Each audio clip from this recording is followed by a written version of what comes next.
My dad's funniest commercial, he used to be on TV doing commercials, and probably the funniest commercial was when he was pretending to fly out of a parachute out of an airplane to try to sell cars.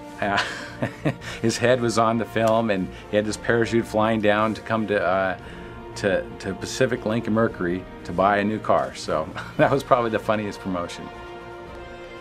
My dad's very proud of his sons. I know he is. So I've been proud of my dad. I've always looked up to him and my Uncle Rick. You know, those were the two guys that I always looked up to. So what can you say? I mean, the guy's a rock.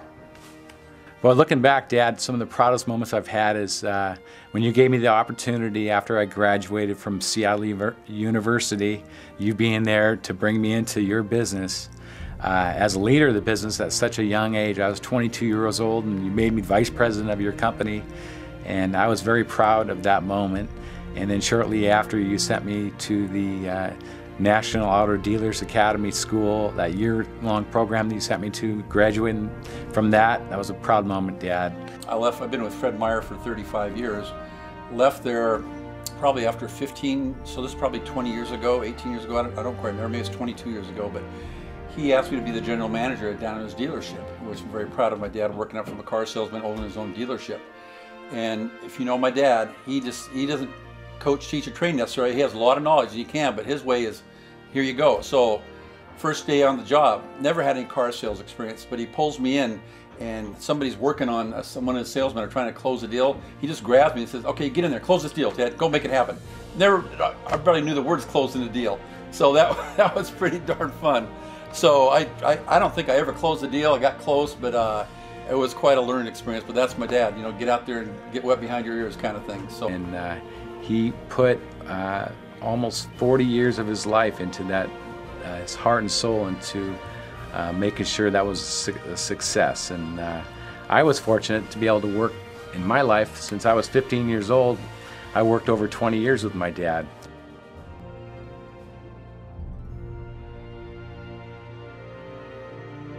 Dad was always the captain. He's always having fun, making sure everybody was comfortable. We have a 22-foot boat.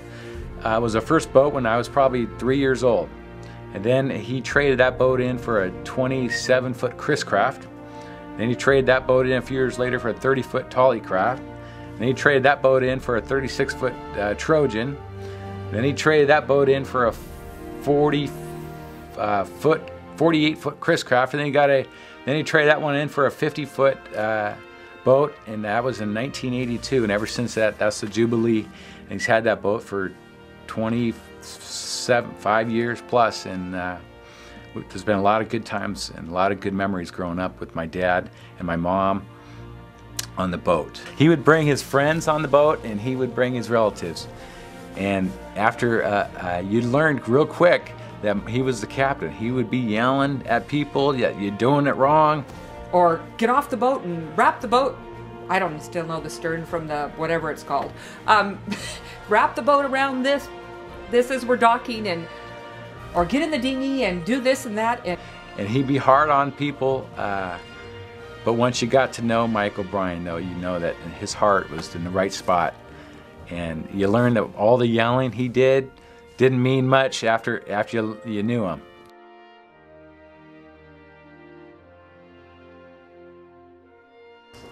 My dad loves his grandkids. He loves them to be around. They have a lot of fun. They do a lot of fun stuff. He likes to spoil them, take them to nice places. So. When I was little, we used to go up to Sun Valley, and he had a condo there, and we went sledding and stuff and skiing. But now he sold the condo, so we don't go up there anymore. One I like to think about is when he came over for lunch with him and Mary came over for lunch, and we were getting ice cream after our meal we had over at Studebaker's, and he's, being the wheeler and dealer that he is, he tried to get, instead of an extra large ice cream, he got an extra small for half price. His grandkids, and now he's got 4 great grandkids, because I've got 2 boys and 2 girls now, grandkids. So he's got 4, but he's all the grandkids along the way and the kids. He's just fabulous with them, all of them. And he's got, you know, Scott's got grandkids, and John and David and Kathy and myself, and it's all over the place. So he's just fantastic with all of them. He just loves them. It just makes it's just a joy in his life. Go watch him play ball as they grow up. Well, one time he had a hearing aid, and he went to the movies and he dropped it in his popcorn and he ate it. Biking was an important part of my dad's life. Everywhere he went on the boat, he'd bring his bike. Get off the boat, dock the bike, or dock the boat, take the bike off, he'd be headed off for a bike trip. If he was going to Europe, he'd bring his bike. If he was going to Hawaii, he'd just bring his bike. He'd love to explore these harbors and places we'd go visit on his bike. He'd do it alone in most cases, but he just loved riding his bicycle. And every Sunday morning around here, he'd get up and ride his bikes. My dad's a car guy. Me and him have bought and sold some of the coolest cars you can ever imagine. And when I was young, we'd go buy these cool cars. He'd let me drive them around. And that's what I remember.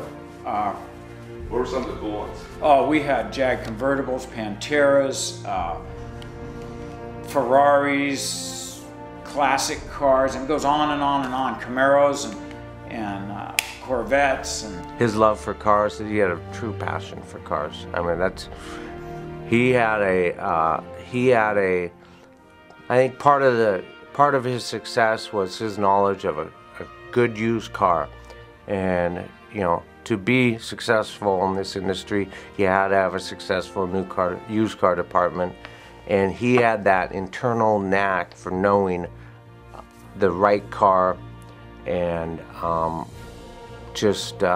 know, he had a true love of cars, you know, just a passion for them. He would bring home cars all the time. He just all kinds. He loves the classic cars from way back. Because of that, he always provided me great deals on cars, and I think I had a 65 Mustang convertible, 65 Mustang hardtop, 66 Mustang convertible, a 67 Fairlane 500 390 with a convertible that went back into the trunk. Just incredible cars, because he had such a love for cars and saw the great deals coming through his lot that he was able to do it. But I can't count how many cars he brought home all the time. My mom said, "Oh my God, Michael." And he always had a great car and a great story to go with him too.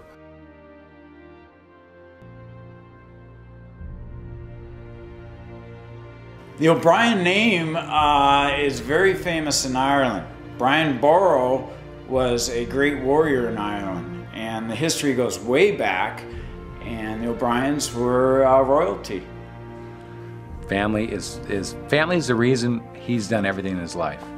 He was successful for his family. He wanted to be successful so he could provide for his family, and he did that. My father has always been there for me through thick and thin. We took Dad to Ireland, the family went, and had a great time. We spent 10 days. We were on the west coast of Ireland. We had a house right on the ocean there. And I guess my most memorable time in Ireland, where I rented a car and wrecked it, and I had to get another car, and I ended up with a Nissan Micro, which is almost like a bug. And I was zipping through Ireland with my dad next to me. I'll never forget this. And he was hanging on for dear life, and we were having a ball. And we spent a lot of time in Ireland and ate a lot of good food, and it was very memorable for our family. I'll never forget, Dad, we went and had some really great dinners, and Chocolate cake. Dad had some chocolate cake in Ireland twice in one day. I have that documented. Anyway, that was a great trip. It was a great trip. Mike, I'm sorry I can't see you as often as I would like to. And I haven't seen you for a couple of years now, but business is tough. I'm working my ass off. Thank you for everything.